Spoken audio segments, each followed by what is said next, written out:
Hey guys, अस्सलाम वालेकुम, it's Maryam Adeel and welcome back to my channel. Guys आज आपके साथ एक सीरम शेयर कर रही हूँ जो आपके कलर को फेयर करने के साथ साथ आपकी एजिंग पे भी काम करेगा और साथ ही अगर आपकी स्किन पे एक्ने और एक्ने के स्कार्स हैं तो ये उनको भी बहुत हद तक लाइट भी करेगा और एक्ने को आने से भी रोकेगा। खासकर गर्मी में होने वाले इश्यूज यानी कि सीबम आ जाता है, स्किन डल हो जाती है, स्किन में जान नहीं रहती, डिहाइड्रेट हो जाती है, तो ये उन सारी प्रॉब्लम से भी आपको छुटकारा दिलाएगा। इसको टीन एज से लेकर बड़ी एज के लोग यूज कर सकते हैं, जेंट्स भी यूज कर सकते हैं, लेडीज भी यूज कर सकती हैं। इस टाइम हर तरफ लॉकडाउन की प्रॉब्लम चल रही है तो कोई भी चीज लेना हर किसी के लिए अभी आसान नहीं है, तो मैंने इस चीज का बहुत ख्याल रखा है कि जो भी इंग्रेडिएंट इसमें यूज करूं वो आपके पास आसानी से अवेलेबल हो और आप आराम से इस सीरम को बना सके। चलें बढ़ते हैं अपनी वीडियो की तरफ और देख लेते हैं इसको कैसे बनाना है। वीडियो को लाइक करते जरूर चलिएगा। तो हमारे सीरम के सबसे आसान और मेन इंग्रेडिएंट और बहुत ही कम इंग्रेडिएंट में बनाने वाले सीरम में सबसे पहले हमने यूज की है अलसी। अलसी हर घर में मौजूद होती है और सभी इसको यूज करते हैं। इन केस अगर आपके पास अलसी नहीं है तो बाकी के जो इंग्रेडिएंट है वो हम इसमें यूज कर लेंगे। और अलसी के जो बेनिफिट्स हैं ये एंटी एजिंग होती है और मुझे नहीं ख्याल कि मुझे अभी इनमें से जो भी चीजें मैं यूज कर रही हूँ उसके बेनिफिट्स आपको बताने की जरूरत है, क्योंकि हर वीडियो में आपको डिटेल में मैंने सबके बेनिफिट्स बताए हुए हैं। आप लोग अगर मेरे पुराने फॉलोअर्स हैं तो आप लोग को मालूम होगा हर चीज के बेनिफिट्स मैं डिटेल में बता चुकी हूँ। तो यहाँ हम वीडियो को शॉर्ट करने के लिए सारे इंग्रेडिएंट्स आपके साथ में शेयर करूंगी। अब मैंने यहाँ लिए नीम लीव्स। ये मेरे पास ड्राई नीम लीव्स हैं, मैंने इसको पाउडर करने के लिए रखे हुए हैं अपने पास। अगर आपके पास फ्रेश नहीं है, आपके पास पाउडर फॉर्म में है तो आप वो भी यूज कर सकते हैं। अदरवाइज घर के बाहर तो हर किसी के तकरीबन मिल ही जाते हैं फ्रेश नीम लीव्स। तो फ्रेश नीम लीव्स ले लेंगे, अच्छी तरह से उनको वॉश कर लेंगे। 15 to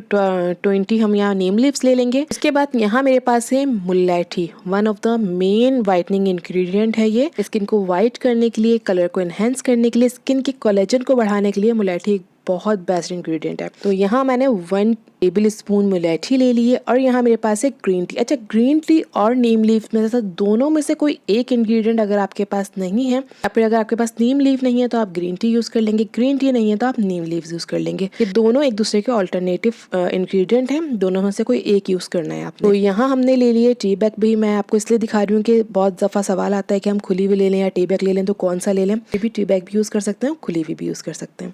अब हम यहाँ ले लेंगे एक खाली बाउल और उसमें ऐड कर देंगे, मैंने यहाँ हाफ ग्लास से ज़्यादा पानी लिया है क्योंकि ये जलने के बाद थोड़ी ही क्वांटिटी में हमें सीरम हमारा चाहिए। यहाँ मैंने हाफ ग्लास से थोड़ा ज़्यादा पानी ले लिया है, उसको मैं डाल दूंगी अपने पैन बाउल में। उसके बाद इसमें मैंने 1 स्पून अलसी ली है, ये मैं ऐड कर रही हूँ। अगर आपके पास अलसी नहीं है तो आप नीम लीफ और मुलैठी को सिर्फ पकाएंगे या फिर ग्रीन टी और मुलैठी को आप इसमें पकाएंगे। तो इन दोनों चीज़ों को अच्छी तरह से पका के कंकोक्शन तैयार कर लेंगे। और अगर आपके पास अलसी है तो ये बेस्ट है क्योंकि ये एंटी एजिंग भी बनेगा। तो अलसी आपको अगर आपके पास मौजूद हो तो लाजमी आपने इसमें अलसी ऐड करनी है। अब इन तीनों चीज़ों को मिक्स करके हमने स्टोव को ऑन कर दिया है और उसको पकाएंगे।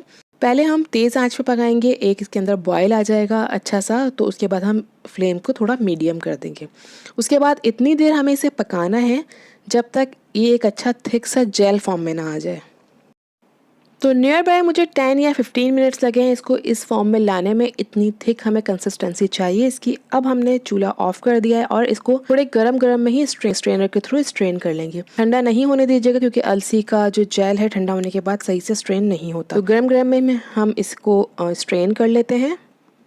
तो स्ट्रेनर के थ्रू हमने पूरा जेल एक्सट्रैक्ट कर लिया है, स्ट्रेन कर लिया है सॉरी। अगर आपके पास स्ट्रेनर मौजूद नहीं है तो आप कपड़े के थ्रू भी इसको स्ट्रेन कर सकते हैं, वो ज़्यादा इजी रहेगा आपके लिए, वो अच्छे से सारा जेल निकल जाएगा। लेकिन अगर आपको वो इजी नहीं लगता, गर्म लगता है जेल, तो आप इसे स्ट्रेनर के थ्रू ही स्ट्रेन करेंगे। एनीवे, तो ये जेल हमने एक जगह इकट्ठा कर लिया। अब इसके बाद हम अगला प्रोसेस करेंगे। अब आपके पास अगले प्रोसेस में यहाँ मेरे पास ये ऑयल्स मौजूद हैं। ये मेरे पास है तिल का तेल यानी कि सेसमी ऑयल, और उसके बाद यहाँ मेरे पास है आलमंड ऑयल यानी कि रोगान बादाम शीरीन, और फिर मेरे पास है यहाँ जोजोबा ऑयल। अच्छा, ये तीनों ऑयल आपने ऐड नहीं करना है, इनमें से कोई भी ऑयल आपके पास है। बताने का मतलब इतना है कि अभी लॉकडाउन की वजह से हर चीज़ हर किसी के पास अवेलेबल नहीं है और लेने में भी प्रॉब्लम हो सकती है। तो आपके पास मैं चॉइसेस दे रही हूँ। अगर आपके पास आलमंड ऑयल है, अगर आपके पास जोजोबा ऑयल है, या सेसमी ऑयल, या फिर कोकोनट ऑयल, तो आप वो भी इसमें ऐड कर सकते हैं।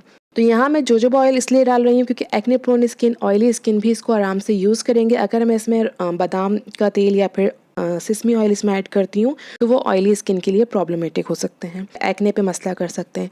तो यहाँ मैं जोजोबा ऑयल डाल रही हूँ, ये हर स्किन टाइप के लिए बहुत इजीली आराम से अपने एप्लीकेशन के लिए इजी रहता है। तो यहाँ मैंने ऐड कर दिया है जोजोबा ऑयल, तकरीबन 15 ड्रॉप्स इसमें मैंने ऐड किए। अच्छे से हम मिक्स करेंगे। अच्छा, इन ऑयल्स की जगह आप चाहें तो इसमें ग्लिसरीन का भी ऐड कर सकते हैं, यानी कि ये कोई ऑयल अगर आपके पास मौजूद नहीं है तो आप इसमें ½ टीस्पून या 1 टीस्पून के बराबर ग्लिसरीन ऐड कर देंगे। ये आपकी स्किन को मॉइस्चराइज रखेगी पूरा दिन। तो यहाँ मैंने सब चीज़ें मिक्स कर दी। अब मैं इसमें ऐड करूंगी एलोवेरा जेल। मेरे पास चिल्तन प्योर का ये एलोवेरा जेल है, मैं इसमें ये ऐड कर रही हूँ। लेकिन अगर आपके पास फ्रेश एलोवेरा जेल है आप वो इसमें ऐड करेंगे, और मार्केट का कोई और दूसरा एलोवेरा जेल है तो आप वो भी इसमें ऐड कर सकते हैं। इनमें से कुछ भी आपके पास हो, अगर अलसी नहीं है तो आप वो अवॉइड करके डायरेक्टली एलोवेरा जेल में सब चीज़ें बना सकते हैं। अलसी में आप बना रहे हो और एलोवेरा जेल आपके पास कोई सा भी नहीं है, फ्रेश एलोवेरा जेल है तो आप वो भी इसमें ऐड कर सकते हैं।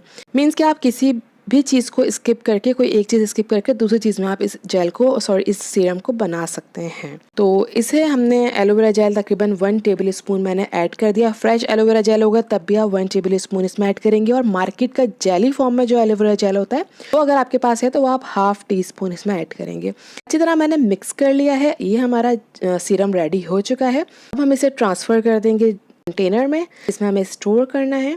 इसको आप 1 वीक से 10 डेज तक के लिए आराम से फ्रिज में स्टोर करके रख सकते हैं। आपने मॉर्निंग में भी इसको अप्लाई करना है और नाइट में भी इसे अप्लाई करना है। अच्छा सा कोई टोनर अपने फेस पे अप्लाई करें फेस वॉश करने के बाद, और इस सीरम को अपने फेस पे आपने अप्लाई कर लेना है। ये सारे स्किन टाइप के लिए बहुत इफेक्टिव है। इस एक्ने प्रोन स्किन हो, ऑयली स्किन हो, कॉम्बिनेशन हो या ड्राई स्किन हो, सब इसको यूज़ कर सकते हैं, आराम से इसकी एप्लीकेशन कर सकते हैं। सो आई होप गाइस आपको आज की मेरी ये वीडियो पसंद आई होगी। पसंद आए तो लाइक शेयर एंड सब्सक्राइब करना मत भूलिएगा। मिलती हूँ एक और वीडियो में, तब तक के लिए हाफिज़।